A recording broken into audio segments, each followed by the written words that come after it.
Good evening. It's 8 p.m. local time here in the Polish capital, Warsaw. I'm Klaudia Czerwińska, and you're watching World News Tonight. The United States is calling upon an increase in armed support to Ukraine, with particular emphasis on long-range drones. U.S. President Joe Biden is expected to arrive in Berlin 2 days early to discuss military support for Ukraine ahead of the upcoming Ramstein meeting. How likely is the U.S. president to succeed in convincing other NATO members to ramp up more support for Kyiv? More on that in just a moment, but first let's take a look at the latest headlines.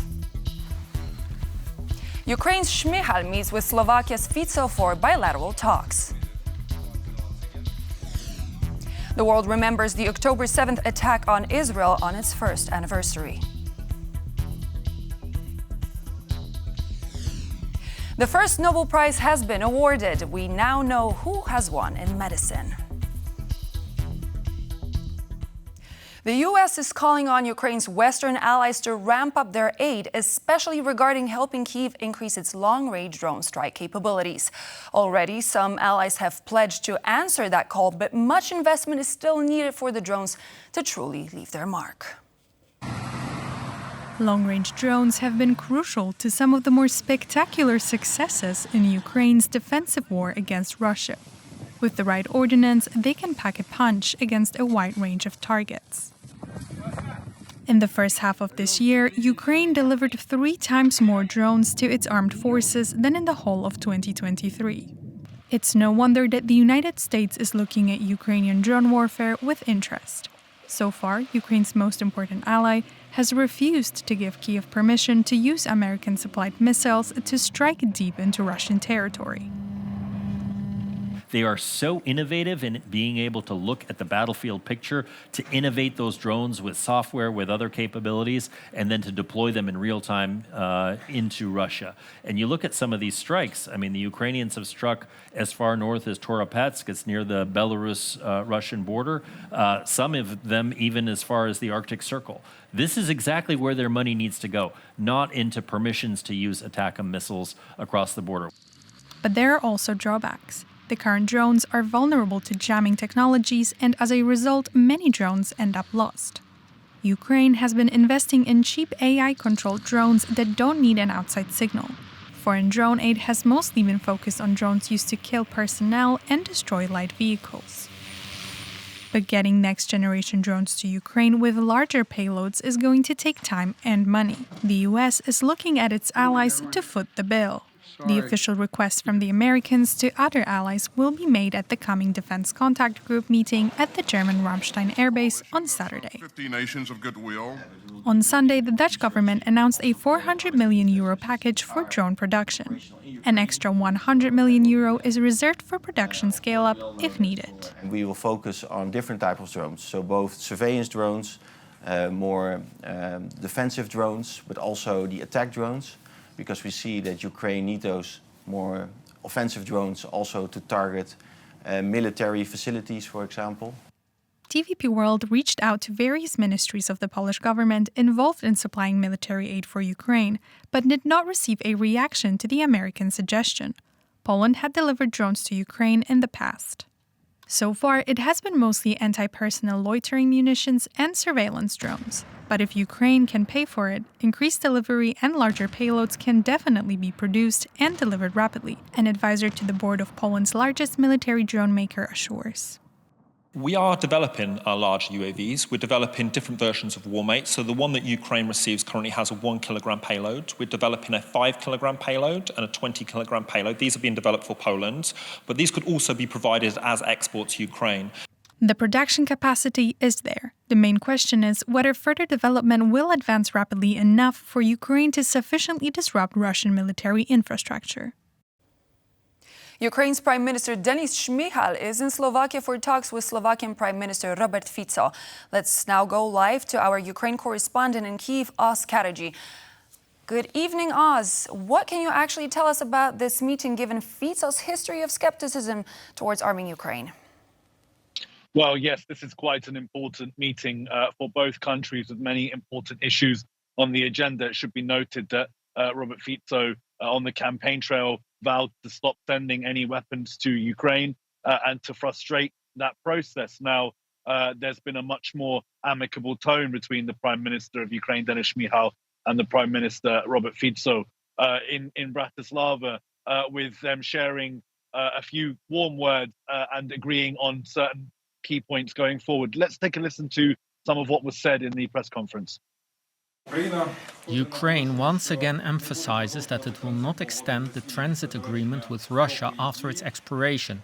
The strategic goal of Ukraine is to impose sanctions on the Russian gas sector to deprive the Kremlin of profits from the sale of hydrocarbons with which the aggressor finances the war. We are, dear Dennis, and we will be in solidarity with Ukraine, which is currently going through a very difficult time. And I will say it openly, we wish you peace as soon as possible. And I understand that there must be some quality for you fair and sustainable, that you must have security guarantees and, above all, the sovereignty and territorial integrity of Ukraine must be respected. We will support all this in the spirit that could lead to this goal. Because you know my opinion. Here there is no military solution that would satisfy one or the other side. I think despite Fico's words there, Kiev will be the happier of the two from this bilateral meeting, with Slovakia promising to not frustrate or not put any obstacles to Ukraine's eventual EU membership, promising to announce a financial aid package for Ukraine, and also agreeing in the production of demining equipment for Ukraine. So no military aid there, but still things that Ukraine does need. And Slovakia is promising to not frustrate the EU process. Now, it should be said that Shmyhal did say that the gas transit deal wouldn't be moved forward, so Slovakia is going to need to find a new route for gas into the country if the Russian supply tap turned off. Back to you in the studio. Thank you so much, Oz. That was Oz Kataji coming to us from Kyiv. Oz, stay safe. Russian attacks on Ukrainian energy infrastructure have left Kyiv in a difficult situation ahead of winter, with citizens forced to rely on immediate Western aid. This and more was discussed today in the Polish city of Poznań at the Congress for the Reconstruction of Ukraine. Our reporter Ovidiusz Nicieja was there and has a full report. Ukrainians are once again bracing for a tough winter. Experts predict that the country may face hour-long blackouts due to unrelenting Russian attacks on Ukrainian energy infrastructure. Some say that the situation is desperate. It's next to catastrophic. Well, now only the nuclear power plants are working, but I expect that Russians will attempt to cut them off the grid. Here in Poznań, representatives of business, politics and civil society have met to discuss the rebuilding of Ukraine. This process is not something for the distant future. In fact, it has already begun. During the war, Poles registered 300 limited companies in Ukraine. These are 300 footholds for Polish firms that want to expand their activities in Ukraine to be ready for the major reconstruction when Western funds begin to flow. Investment in Ukraine is seen in general as an opportunity for Polish businesses. Today, exports from Poland to Ukraine are reaching record highs, exceeding 7 billion euros. The next natural step is investment, which is increasingly on the minds of entrepreneurs. They ask about investment insurance and the political and legal conditions of investment in Ukraine. Construction accounts for 1/10 of the Polish economy. We were able to share our experience and demonstrate how we organize construction projects in Poland. Ukraine is constantly rebuilding and repairing its houses and infrastructure after daily Russian attacks. But in order for big-scale reconstruction efforts, something like the Marshall Plan for Ukraine to start, the war would have to end. And many say that the best security guarantees for Ukraine would be full membership in the EU and NATO. And here representatives of the Polish government have once again reiterated that Poland is very much invested. In fact, it's one of the priorities for the Polish government to allow Ukraine an easier accession process to the European Union. From Poznań for TVP World, Ovidiusz Nicieja. Exactly 1 year ago, Hamas militants attacked southern Israel, killing hundreds of civilians and taking hostages. The war sparked by the strike has spread throughout the Middle East, with its end nowhere in sight. In October 2023, Israelis woke up to the sound of sirens, warning of a wave of incoming missiles fired from Gaza. It soon turned out that the missiles, most of which were intercepted, were the least of Israel's problems. In the south of the country, thousands of Hamas fighters broke out of Gaza, raiding nearby towns and villages. They attacked both soldiers and civilians. People were killed in their homes, in their cars, at bus stops, in bomb shelters. Hundreds died at a music festival, which Hamas fighters reached using paragliders. Citizens of Israel, we are at war. This is not an operation or another skirmish, but a war. Some 250 Israelis were abducted and taken to Gaza as hostages. This ensured that the conflict would not end quickly, as Israel would not rest until it got its people back. The 7th of October was the worst day for the Jewish people since the Holocaust. And since then we have been conducting a war that we have not seen since our War of Independence. Israeli troops spent a few days clearing Hamas fighters from Israeli soil and then moved into the Gaza Strip. For months, they battled Hamas fighters in the narrow streets of Gaza. A year on, the fighting has largely subsided, although its end is still not in sight. Hamas is an organized army, military force with headquarters, brigades, battalions, advanced weapon. Hamas is a government with ministry. It doesn't exist anymore. In 1 year of fighting, Israeli armed forces estimate they killed around 17,000 Palestinian militants. Israel lost some 700 soldiers, more than in both intifadas combined. Palestinian authorities say more than 40,000 people, both civilians and militants, were killed in Gaza. 109 of the hostages were later exchanged for Palestinian prisoners. 8 were rescued by force. A year after their abduction, around 100 remain in Gaza, although it is unknown how many are still alive. Commemorations have taken place around the world, including Warsaw, to remember the victims of the October 7th attack. Our chief political correspondent, Aaron Damon, spoke to the family of one of those who was murdered. October 7 is certainly a date that Israelis will not forget, and we're here at the embassy in Warsaw a year on from those tragic Hamas attacks. The US ambassador is in attendance at these commemorations, so are Polish officials. The flag is at half-mast, and on October 7 alone, more than 1,000 were reportedly killed, hundreds taken hostage, and one of the hostages who was later tragically murdered is Alex Dancik, and I'm joined now by his son, Yuval Dancik. Yuval, thank you for taking the time. How tough is a day like today, and what are some of the emotions that you're feeling at the moment? Actually, this day is 1 year from last October to this October, when for us it's the same day. We live in it every minute, along all the other families, and until all the other hostages will come back, we'll keep on living it. Do you miss your father? Yes, of course. I miss talking to him. Yes, we miss him very much. What do you remember most about him? The little chats about everything. He was the smartest man I knew. And so today you're here at these commemorations. Does it feel heavy for you? We're all this year having events for the fight for the hostages, for him. So every event is emotional for us, but we're in the same situation, unfortunately. Yuval Dancik, thank you for your time. And since the October 7 attacks, tens of thousands of people have died, and this is a conflict that has escalated across the Middle East, and it's now at a point where it threatens to escalate even further across the region.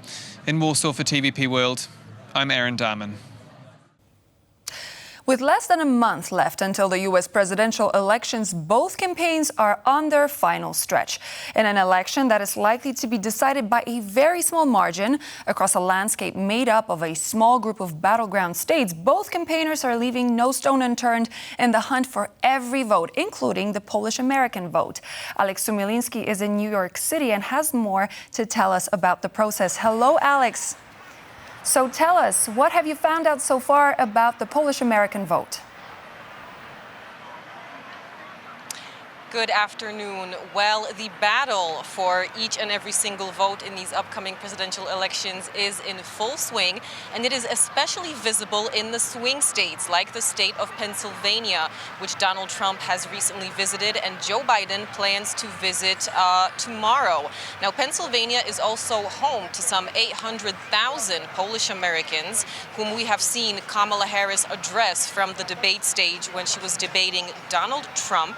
And now, recently, also Donald Trump has posted a video message to that voter base. So now let's have a look at just that. To everybody, have a tremendous Pulaski Day. And if you're in the parade, that's even better. But we love Poland. We love the Polish people. And there's nobody better. They're great. They're strong. They're smart. And we're going to make America great again. Also, with this, we're going to also make America great again. Thank you all very much and have a great day.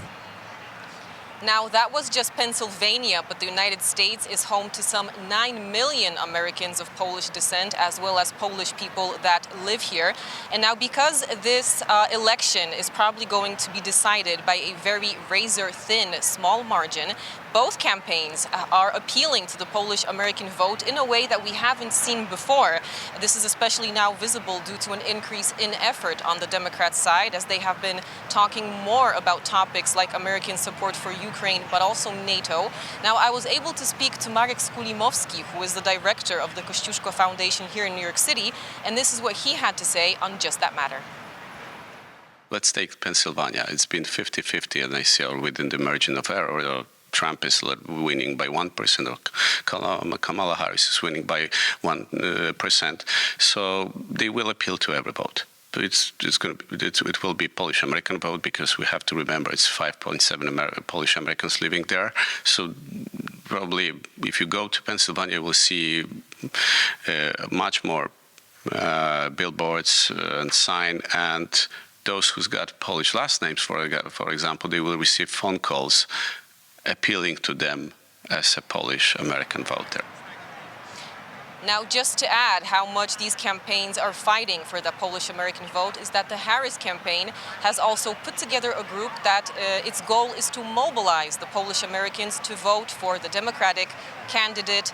Of course, we still have some time to go, but we'll know we'll know everything on November 5th. Back to you, Claudia. That was Alex Sumilinski coming to us with some of the latest on the vote from New York City. Thank you so much. Could Serbia become a key player in the European Union's efforts to remain competitive with China? Today, the Serbian National Assembly discussed the controversial Rio Tinto lithium mine project in western Serbia.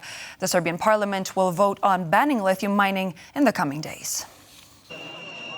Both the public and the Serbian authorities have their concerns. What people are afraid is that this is completely new method of extraction of lithium, and there is always some degree of possibility for some natural disaster of a catastrophe. From my point of view, the most important things are sustainable development, but also health of our people. The Serbian authorities seem to be prioritizing the economic benefits of the project. We want to become member of European Union. In that sense, we would like to see how we can contribute to overall development, what can make us attractive to European business people. But making land available for extraction might not be enough. I'm afraid that Serbian government or some of the politicians think that there is a shortcut when it comes to Serbian membership in the European Union, and that the extraction of lithium would be enough to, join the European Union. Many of the European integration supporters in Serbia have an anti-lithium sentiment, so the EU pushing for the Rio Tinto project might undermine Serbia's accession efforts. And losing a key element of competitiveness with China is something the European Union may not be able to afford. Victor Ambros and Gary Ruvkun have been awarded the Nobel Prize in Physiology and Medicine for the discovery of microRNA. The Nobel Committee says their groundbreaking discovery revealed a completely new principle of gene regulation that is crucial for multicellular organisms, including humans. This award opened this year's Nobel Prize week. To Victor Ambros and Gary Ruvkun for the discovery of microRNA and its role in post-transcriptional gene regulation. The American scientists' research dates back to 1993, and now their patience finally paid off. Their discovery has been recognized by the Nobel Committee's members. It has to do with how our genetic information can be regulated so that the right information is selected in the right cells at the right time. Both scientists have been on a short list of potential candidates for quite some time, but for Gary Ruvkun, today's award was a surprise. Was I expecting it this year? No. But it's a lovely thing. The story of their discovery began as a sheer curiosity. These two researchers looked at some funny nematodes and then decided to spend several years of their life trying to find out why they looked so differently, these mutants. These nematodes, tiny worms, contained microRNA that, as it later turned out, are present in almost all animals. MicroRNA is a short RNA particle which is responsible for regulation of other RNAs. Further research into this field is needed, but it is thought that microRNA could be used to influence the amount of protein in organism, thus preventing or stopping certain diseases. Especially in cancer diseases, in the diseases of central nervous system like Parkinson's disease or Alzheimer's disease. Although the discovery of microRNA was rather unexpected, biology surprises us. We think we're done, and there is a whole different dimension to biology. The eventual Nobel Prize for those who discovered it was not. It was a booster for technology and for further research. We have a lot of projects on microRNA in different areas of medicine. Nobel Prizes have been awarded since 1901. This year, they will be given in 5 more categories. On Tuesday, the committee will announce the physics laureate. With the Ramstein meeting taking place on October 12th, many questions arise regarding how much support will now be given to Ukraine. To talk about the meeting, its possible consequences for Ukraine, as well as the future of the conflict, I'm joined by my today's guest, Rafał Kasprzyk, member of the Polish Parliament from Poland 2050. Good evening, sir. Thank you so much for joining us here on World News Tonight.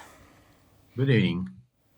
So we're looking at the Ramstein meeting about to take place on October 12th. We know that U.S. President Joe Biden is going to join in Berlin on the 10th, so 2 days ahead of the summit. And this is the event that brings together 50 NATO member states as well, focusing on support for Ukraine. What is Poland's response to this very meeting, and what is going to be discussed there? Well, please note that Poland is Ukraine's first ally in terms of military support, but also social and civic support. And today we have about 1 million people from Ukraine, and Ukrainian children study in our schools and Ukrainian citizens work in our companies. So the scope of our support is huge and will be unchanged. In Ramstein, we know that the meeting is already the 25th in a row. So this time the state leaders will meet, including, as you said, President Biden. So I think that President Zelensky wants to use this moment to obtain consent from defense on the territory of Russia. And it is certainly important to raise certain issues now before the elections in the United States, of course. So Zelensky may want to include plans for Ukraine in the political agenda of Trump and Harris in states. But anyway, right now the proposal of Ukraine and President Zelensky is a complete mystery, and we don't know what the victory plan is supposed to be and what the boundaries of this plan would be established by Zelensky in Ramstein. This is definitely something that we will be looking into, especially that we know that last month during his visit to Washington, President Zelensky actually presented the plan to the U.S. side.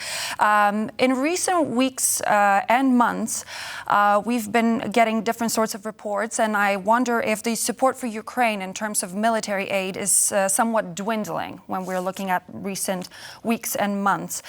Do you think that Ukraine is getting the support it needs? Well, of course, the military weapons is not enough always. I mean, in the sense of that Ukraine's aim is to win in military actions. But we have to be aware that the war will be ended not in the military way, but in the political way of working, because it is impossible right now, I suppose, to end this war and start rebuilding Ukraine without any political actions.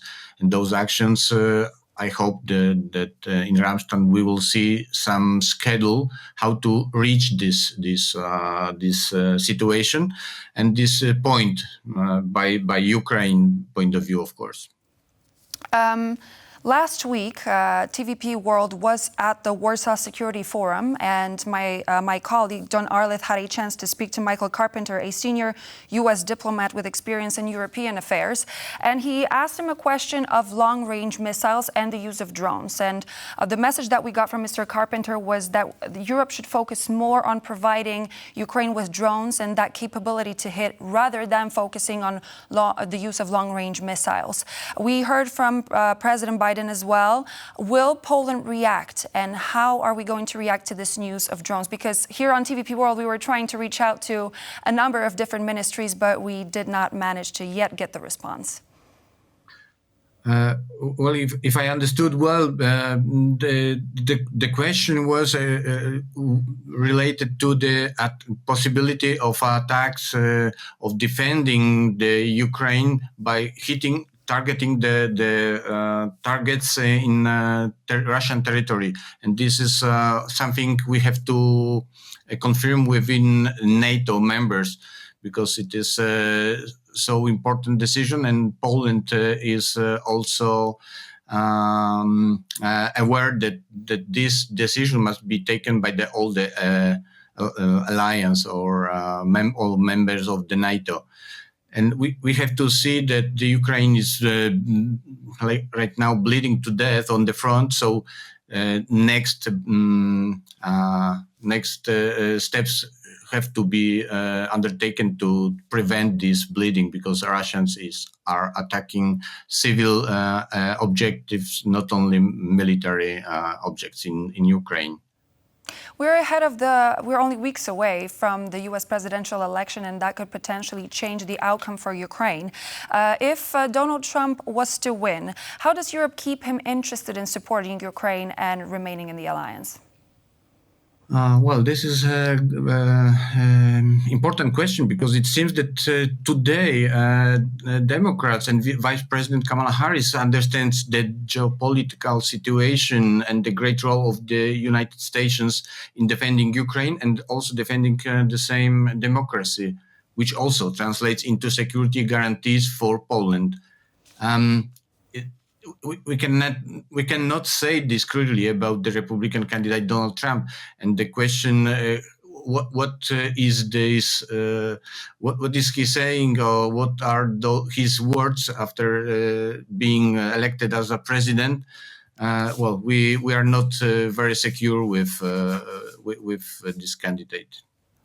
Okay, and last but not least, I wanted to refer to a statement made by Wiesław Kukułka, who is Poland's top general, about a possibility of war spreading into Poland as well. What is your opinion on the statement that was made and was viewed as controversial? Yes, despite great efforts in military support for Ukraine, we have to say that Poland is stronger today than ever. First of all, we are in the largest military alliance with American soldiers stationed in our territory, in our country, We control boundaries together with our allies. And secondly, we have launched massive purchases of equipment, and our expenses are the largest in the whole NATO. And General Kukua should explain his words himself, but we know how close a full-scale war is taking place to Polish borders, and we expect soldiers to ensure safety and calm for citizens. So once again, General Kukua should explain his words because, it could be misunderstanding in our translation. Definitely. Thank you so much, Rafał Kasprzyk, member of the Polish Parliament, Poland 2050. Thank you so much once again for joining us here in the studio. Thank you very much for having me. Good night. Bye. And so this was all the latest news for now, ladies and gentlemen. Thank you so much for joining us here for World News Tonight. Please stay tuned here on TVP World as we have more news and features coming up.